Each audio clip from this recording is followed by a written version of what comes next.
यूहन्ना 3 और उसको 14 और 15।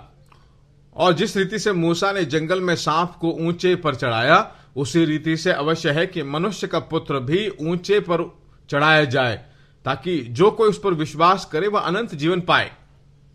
वहां पर पीतल का सांप जब उठाया गया, जिन्होंने उसको देखा वे सब के सब चंगे हो गए, बीमारी दूर हुई और बच गए। जंगल में मूसा के द्वारा जब पीतल का सांप उठाया गया, उसी तरह से मनुष्य का पुत्र भी चढ़ाया जाएगा। एक परमेश्वर के मेमने के रूप में मरना ही नहीं, बल्कि हमारे ऊपर जो सांप था उसे अपने ऊपर लेकर वह वहां पर चढ़ाया गया।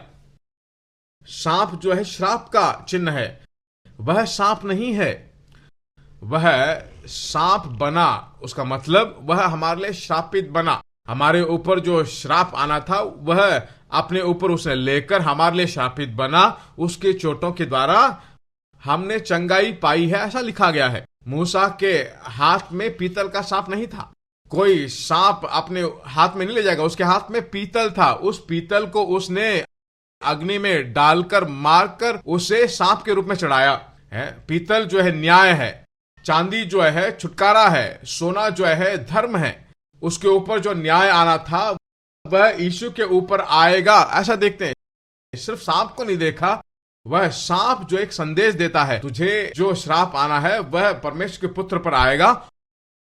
और जो उसे देखेंगे वह ऐसे ही नहीं देखने वाले, एक चीज को प्राप्त करने के लिए देखते हैं, चाहत के साथ उसे देखते हैं और वे चंगे होंगे, उद्धार पाएंगे। उद्धार पाने के बाद क्या करना है? यीशु ने जो कुछ भी किया है उसे देखते हैं और उद्धार पाते हैं। सूली में सिर्फ पाप ही नहीं बल्कि बीमारी भी उसने अपने ऊपर ले लिया है। इसलिए पाप में रहना जितना बुरा है, बीमारी में रहना भी परमेश्वर की इच्छा नहीं है। बहुत सारे लोग क्या कहते हैं, बीमारी नहीं हो तो कैसे मरेंगे? कुछ बीमारी आएगी तभी तो मर पाएंगे। बीमारी में मरना परमेश्वर की इच्छा नहीं है हमारी ओर।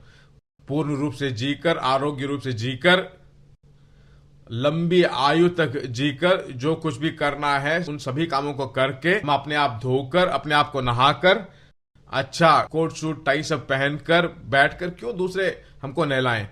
हम किसी को डिस्टर्ब ना करें, आखिर तक अच्छी तरह नहा धोकर कोट सूट पहनकर ऐसे ही चला जाना चाहिए। वही परमेश्वर की इच्छा है हमारे बारे में। हमारी जान ऐसे ही लटकती रहे आखिर तक जो है हमारी सहायता नहीं, वो परमेश्वर की इच्छा नहीं। परमेश्वर की इच्छा यह है कि वह हम आरोग्य से रहें। दूसरे पहले यूहन्ना के दूसरे अध्याय में हम देखते हैं, कहता है कि हे मेरे बच्चों, पाप न करो, अगर पाप भी करो तो आपके लिए विनती करने के लिए आपके दाहिनी ओर है। अगर आप बीमार हो जाते हो, बीमारी में मत जिए, आपके लिए विनती करने के लिए एक व्यक्ति है।